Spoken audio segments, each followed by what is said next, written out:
हिंसाहरू न्यूनीकरण भयो भने मुक्त त हुँदैन। हामी पितृसत्तात्मक समाजमा छौं। एउटाले अर्कोलाई गरिने हिंसाहरू भइरहन्छन्। त्यो हिंसालाई न्यूनीकरण महिलालाई गर्नेलाई मात्रै न्यूनीकरण या मुक्त गर्न सक्यो भने महिलामाथि हुने गरेका तमाम हिंसाहरू आधा हिंसा घट्नेछन्। यो हिंसाको कुरा गरिराख्दाखेरि आज धेरैजनाले मलाई फोन गरेर सोध्नु भएको थियो, पुरुष हिंसाको कुरा कहिले गर्नुहुन्छ भनेर। पुरुष हिंसा पनि गर्ने होइन। महिलाले महिलाको लागि हिंसाको वकालत गरिराख्दाखेरि हामीले संसारका सबै धरती आकाशमा महिला र पुरुष बराबर भन्ने हो। महिला हिंसाको विरुद्धको वकालत गर्दाखेरि चाहिँ पुरुषमाथि चाहिँ हिंसा गरौँ भन्ने पनि होइन, पुरुषमाथि पनि हिंसा हुन हुँदैन।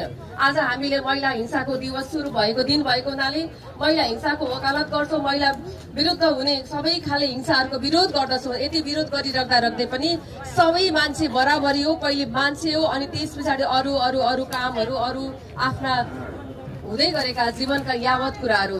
तसर्थ सबै खाले हिंसाहरूको अन्त्य गरौं। यो समाजमा सबैजना बराबरी हो। हुने खाने हुँदा खाने महिला पुरुष सबैको उत्तिकै इच्छा उत्तिकै रहर उत्तिकै चाहना हुन्छ। सबैको बाँच्न पाउने अधिकार उति नै हुन्छ। सबैको अस्तित्वलाई सम्मान गरौं।